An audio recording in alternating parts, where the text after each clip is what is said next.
We all want to perform at our best, but it's hard to when your energy is depleted and you're burnt out.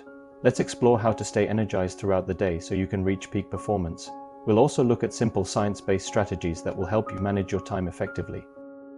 Hi everyone, and welcome back to Jackson Talks. If you've ever felt like you're busy all day but not really getting anything done, you're not alone. We have all been there.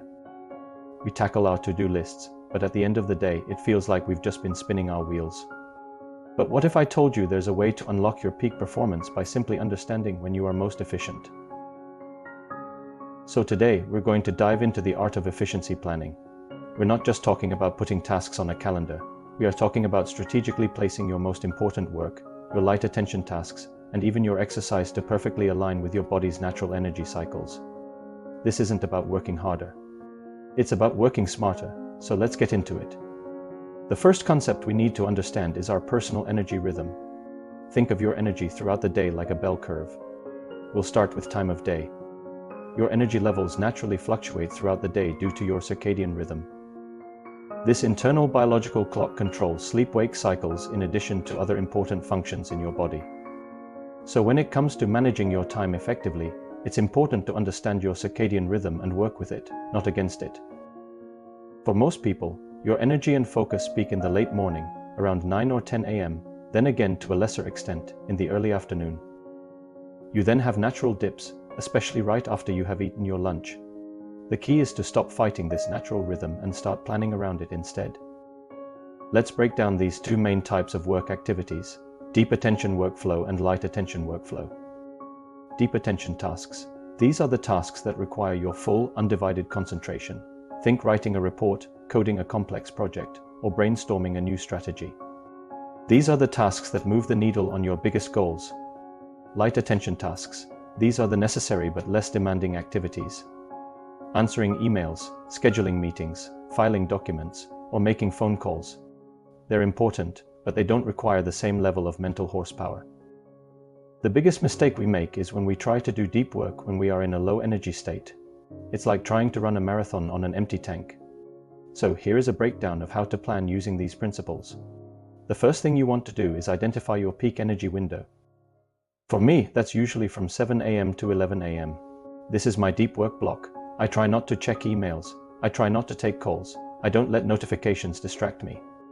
I dedicate this time to the 1 or 2 most critical deep attention tasks on my list.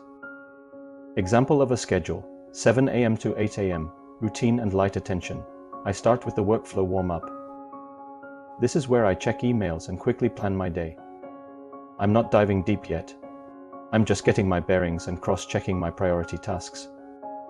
8 a.m. to 12 p.m., the deep work block. This is where I tackle that major report or complex analysis. My brain is fresh, and I'm operating at maximum capacity. 12 p.m. to 1 p.m., lunch and recharge. Don't skip this. I step away from my desk. If you want to, then go and eat a healthy meal, maybe take a short walk. This is crucial for avoiding that afternoon slump. Now, let's talk about the afternoon. For many, this is where the energy dips. This is not the time to force deep work. This is the perfect time for those light attention tasks. 1 p.m. to 3 p.m., the afternoon light attention workflow. This is when I would try to schedule my meetings, catch up on the emails that I flagged, and handle any administrative work. My energy isn't at its peak, but it's perfectly sufficient for these tasks. But what about exercise? Many people save their workout for the end of the day, when they may already be exhausted. I'm a big believer in using light or a quick burst exercise to either boost your energy or transition between work phases. 3 p.m. to 3:30 p.m., exercise break. This could be a great time to schedule a short, high-energy workout, like a 20-minute HIIT session or a brisk walk. It's not just a physical break. It's a mental reset. It gets the blood flowing and can prevent that late afternoon burnout. After that exercise break, you will find you have a new burst of energy to carry you through to the end of the day. 3:30 p.m. to close, the final light attention and planning stage. I use this time to wrap up any final light attention tasks, but more importantly, to plan for the next day. I review my to-do list and decide on my 1 or 2 deep work tasks for tomorrow. This ensures I can start the next day with focus and intention, rather than scrambling to figure out what to do first.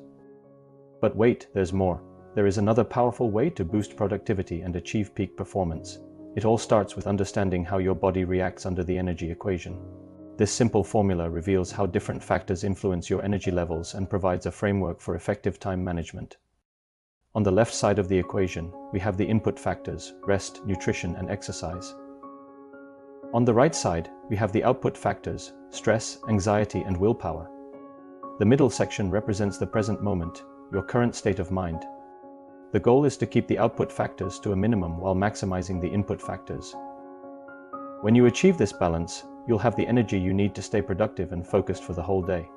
Let's start with the input factors. Rest is essential for restoring your energy levels. This includes getting enough sleep each night, taking regular breaks throughout the day, and using vacation time to disconnect from work. Nutrition plays an important role in maintaining high energy levels. Eating a healthy diet rich in fruits, vegetables, and whole grains can fuel your body and mind for optimal performance. Exercise is another important input factor.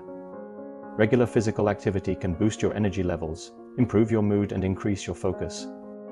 Try to aim for around 30 minutes of moderate intensity exercise most days of the week. Now let's look at the output factors. Stress, anxiety, and willpower are the main factors that drain your energy. Stress can be caused by various factors such as work deadlines, financial concerns, and relationship problems. Chronic stress can deplete your energy levels and make it difficult to focus on tasks. Anxiety can also take a toll on your energy levels, making you feel constantly drained and overwhelmed. To help minimize the impact of stress and anxiety, practice relaxation techniques such as deep breathing exercises, yoga, or meditation. Watch my previous video on how changing your breathing can be of benefit. Willpower is the mental energy you use to resist temptations and stay focused on your goals. When your willpower is depleted, you're more likely to give in to distractions and stray from your productivity goals. To conserve willpower, create an environment that supports your goals. This can include setting clear boundaries between work and personal life, eliminating distractions, and seeking support from friends or family. Now, let's explore how you can use the energy equation to manage your time effectively. The key is to find the right balance between the input and output factors. For example, if you're feeling stressed and burned out, it may be helpful to take a break and recharge before tackling your to-do list. By finding the right balance between the input and output factors, you can stay energized and focused throughout the day and understand your energy rhythm. You can also identify your peak performance windows.